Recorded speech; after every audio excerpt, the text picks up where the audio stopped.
Surrender thy soul, Delvin. Yamade, protect us.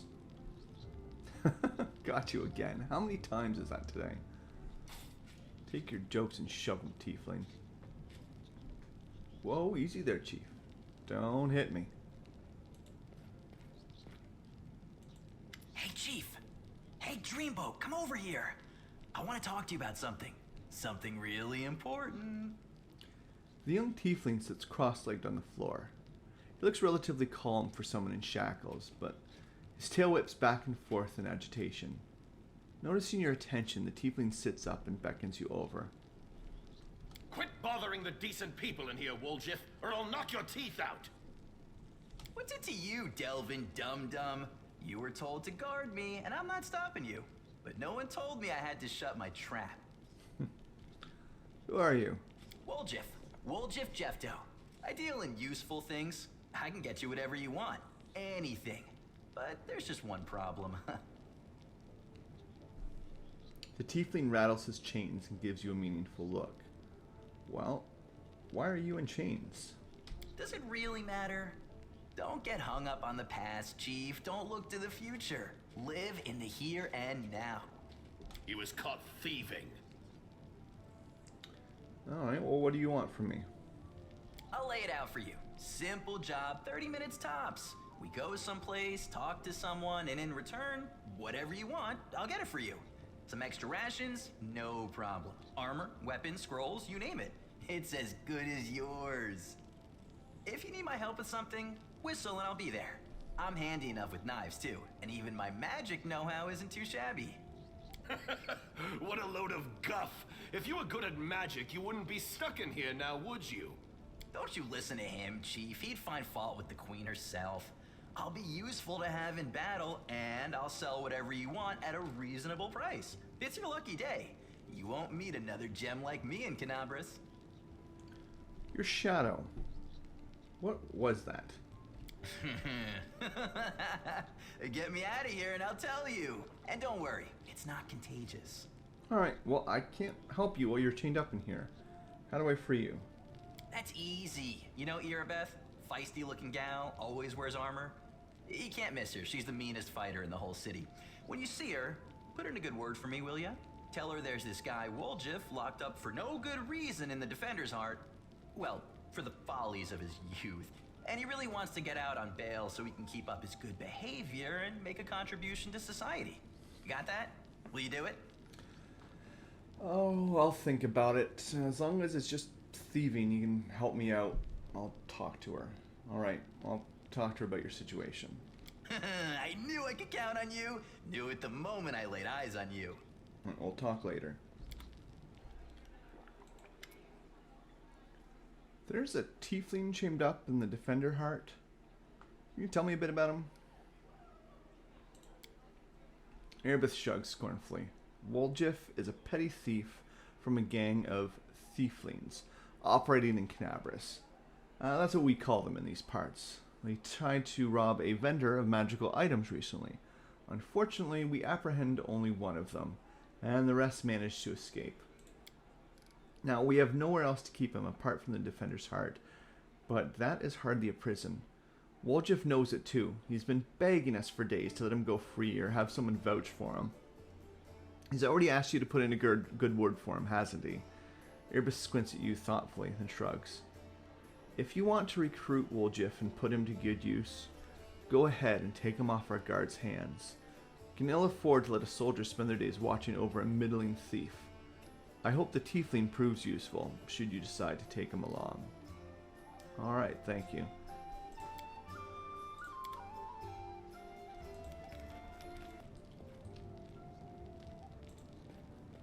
Well, Chief, what do you got for me? Alright, well, I talked to Irbeth, and I've decided to make you part of my troop. We'll see how it goes. Ha! You must be a smooth talker. Come on, Delvin. Get these bracelets of yours off me. I'm going free. You're sure to regret this. You're a bitter little man, Delvin. Petty and mean. You can't even be happy for me, can ya? I pity you. I'll leave you alone with your sad little soul. So long. And now, Chief, straight down to business. You see, I'm one of those guys that people around here call thieflings. We just call ourselves the family. After we knocked over that shop and I got stuck here in the Defender's Heart, a little bird told me that big sister Charisme wanted to see me. That she had some questions to ask me. You following? Now, she won't be asking me questions like, Woljif, how'd you manage to get out of this one? Or, Woljif, you're so thin, didn't they feed you? No, something serious has gone down, and I just know they want to try to pin something on me. I can feel it in my tail. So, I knew right away that I couldn't go alone. You turned up just in time, Chief. You don't need to do anything when we get there. Just stand behind me and look mean, and I'll handle the rest. Somehow. Let's go, I'll show you the way.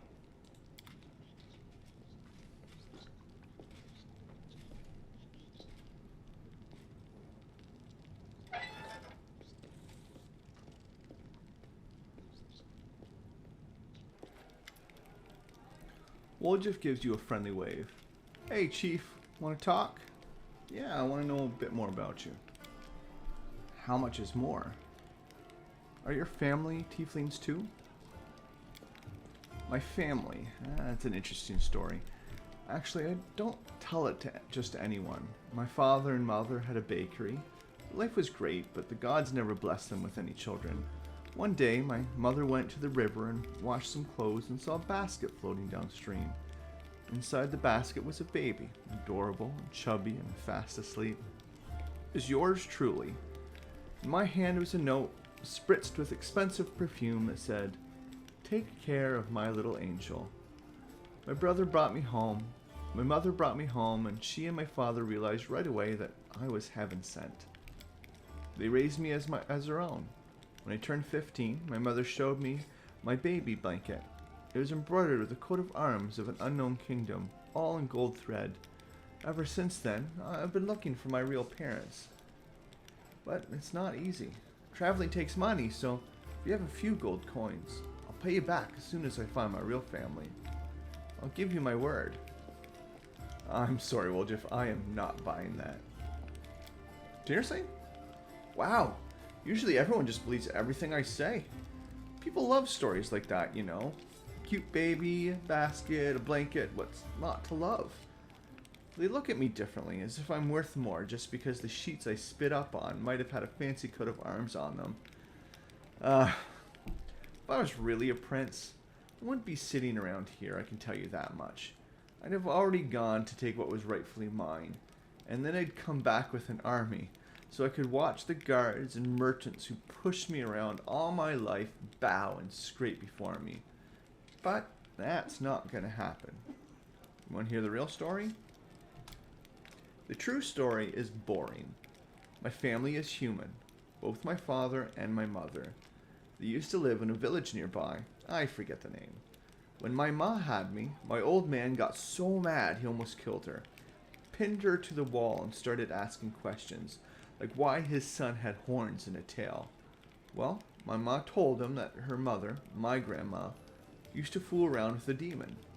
When he heard this, my daddy dearest got drunk, trashed the house, and then took off. I don't remember any of this, of course. My grandma told me. I was about 3 years old when my mother brought me to Canaveras and left me with my grandma. She said to her, "You and your demon have ruined my life. Now you handle him." Then I left. I haven't seen her or my dad since. She did leave a blanket though, that part was true, but my grandma burned it because it was infested with lice. It wasn't even good enough to use as a rag. You think after all that, my grandmother saw the light, felt rightly ashamed, and kissed my horns? I wish. Woljif grins nastily, his yellow eyes flashing. People used to give her trouble for fooling around with the demon. She wasn't welcome anywhere, and she got angry. Normal kids get bedtime stories, see, but the only tales I got told were how my dad was worthless, my ma was a slut, and I was a demon spawn that no one cared about. She only kept me so I could help around the house and steal things she needed. So, that's the truth. How did you become a thiefling? Woljif grins happily. I already was a tiefling, and life made me a thief. I've been in the business since I was a kid. My grandma used to say, if you don't work, you don't eat. And she gave me an apprentice to Yiger, a tiefling neighbor of ours. He was a cunning old geezer. He knew how to take purse off somebody's belt, how to cut open bags undetected, even do some magic. I used to climb down through basement windows and open doors from the inside while I was still small enough. And when I grew and stopped fitting through the windows, I decided I was done with my education. I repaid my grandma for everything she's done for me, which was absolutely nothing. Why would I feed her if she wasn't bringing me any money? If you don't work, you don't eat. So I took off. I got bored of my teacher too. But when I as much as hinted at leaving, he said I owed him for my education. So I just nodded, and then I joined the Owl Bears, the gang that ran out our district, and told them that Jaeger was working their territory. I don't know what happened to him, but I stayed with the Owl Bears. Then the leader started giving me the cold shoulder. I did steal for him, but never that much. So I had to rat them out to the guards. Then I joined the Golden Hands. That was a good time. Rich pickings. I would have stayed with Golden Hands, but the Northmen promised me a bigger cut if I told them where the Golden Hands kept their loot. I'm no fool, so of course. So I told them. After that, I only had one option, to join the Northmen. And then the family came. At first, no one took them seriously, calling them thieflings and all that, but I felt it right away. They had power behind them, and they had more money. I am always on the winner's side, Chief. That's why I joined the thieflings. Right on time. Some thugs came from the capital and made the Northmen leave. The ones who survived, well, they're in the family now. Now tell me more about the thieflings. Alright. I won't tell you everything, mind, but I can tell you a little. The thieflings are Mendivian thieves. The gang was started in Mendev's capital by someone or another, and soon after they spread all over Galarian. They're also called the family. You know why? Because us tieflings are easy to spot. Wherever we go, guards always hassle us asking, "Are you lost or summit, Hornhead?" We usually say we're visiting family, and if they say, "Oh yeah? Who?" you give them a name of a local tiefling, who confirms everything, even if he's never seen you before in his life. And that's why we're all brothers and sisters. Well, there are rules. Who does what, who gets what cut. I won't say it's a lot, but they make it worth your while. They'll even heal you if you take an arrow, but the biggest no-no is this. You do not steal from the family. If you don't contribute to the shared pot, you'll get the cold shoulder. You won't be treated like family no more. And then everyone will hear that you went to visit some relative who have a farm someplace. My best guess? The farm is in some underground well beneath Canabras, where they breed grave worms. If Sister Carissime, our boss, looked the other way more often, I'd really be able to spread my wings. Wow, so you're just willing to steal from someone that you call a sister. That is low. Birds fly low before a storm. I'm just surviving as best I can. Woljif fixes you with a look. Imagine the situation, Chief. You're 7 years old. You come home, and your own grandmother, your family, is lying there drunk. There's no food because she got wasted in the morning and didn't cook anything. And you know that she has a stash under the third floorboard. You take this money so you don't starve to death. And then, when she wakes up, she beats you because you shouldn't have taken it. You should have stolen some food. You're a waste of space. That's something you can never understand, Chief. You only care about moral choices. You always know what's right and what's wrong. Brother, sister, grandmother, mother. And real life, they're just words. What do you think of Canabras? It used to be such a hole. Then the Crusaders and refugees came here and things started looking up. Although it depends on who you ask, I suppose. Witchers better stay clear of here, because the Amade's followers are ferocious. Especially Halron Shapak, the local inquisitor. He's a tough old goat. I didn't see it myself, but a servant girl at the tavern told me that her second cousin's son from his third wife is a paladin, and he said that Halron takes an unsheathed sword with him even to his privy, when he sleeps. He puts on the pillow next to him, and when he's in his cups, he strokes the blade and whispers sweetly to it. You are my one true friend.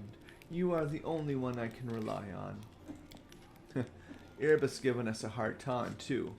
You as much as look as some nice little bauble. Before you can think of taking it, before your fingers even twitch, she's coming for you. With her nostrils flaring and her fangs glinting. A scary woman. But even she's better than Sister Carissime. Our boss here in Knabris. By our, I mean Thieflings, of course. If you get caught by Erebus, it's all out in the open. You go to prison, you end up as worm food, but if you step on Caressime's toes, poof, you're just gone. Just like that. No one ever sees you again. All you hear is, he went to the family farm. Even though he's never had a family or a farm. I hope this isn't wrong to ask, but because of your demon blood, do you ever feel drawn to the abyss? Woljif's tail whips back and forth nervously, raising clouds of dust. Why? Are you an inquisitor or something? What is it to you? If I've wronged you somehow, just come out and say it. Don't ask me trick questions. I know what happens. I used to know a fella. He was married to the sister of a guard. Some shady types got him drunk one night and started asking him suspicious questions about the gods, but the queen. So he wakes up hungover with a headache. Someone's mumbling something, smells like smoke, and his feet are kinda hot. He looks down, and there's a fire under him, and the prelate is reading out his sentence. Jeez, that's tough. Do you mind explaining your shadow a bit more? It's kind of strange. What kind of magic is that? Ladies and gentlemen, roll up, roll up. No dark magic, no fraud. A trick without any deception. Woljif snaps his fingers and blue flame engulfs him. The shadow that was previously lying calm at his feet grows, floating in the air behind him. It is the shadow of a huge horned winged demon with claws. Ta-da! It doesn't do anything, it just looks scary. Remember when I was little, an old beggar showed me and my friends how to make shadow puppets. You put your fingers together in front of a light and it makes the shadow of a deer or a dog or a dove on the wall. I tried so hard. I wanted to make the best shadow. I guess I did. It just happened. Woljif chuckled sadly. Funnily enough, that's the last time I had any real friends. They tried to stone me later, screaming at me, calling me a demon. Tiefling is always a demon to these wimps. Even the lowest ranked drunken gnome thinks he's better than me, just because he hasn't got horns or a tail. The poorest beggar in the filthiest gutter thinks he's better than me. Most people would never show their shadow again after the first time. But I don't care. If stones start flying again, I'll just run. I'm used to it by now. You know what? It is a harmless illusion, but you probably shouldn't show it to anyone. Fortunately, people just hate what they don't understand. Blue fire disappears and the shadow becomes normal again. Ah, you're one of those people. People who are always scared of what might happen. You're not wrong, though. You better not talk to me in public at all, or you get tarred with the same brush. I used to have a so-called friend, a human. Well, he hummed and hawed and then told me to steer clear of him. His neighbors didn't like me. Then I sent the owlbear gangs to his house. You know, just one last visit to pick something up. I'd taken a shine to this nice pair of calfskin pants he had. A good lad like him wouldn't have need of them anyway. He found me later and gave me a hiding from my troubles, but, well, that's another story. Alright. let me ask you about something else then. Actually, you know what? Second thought, I don't have any questions. It was good talking to you. We'll talk later.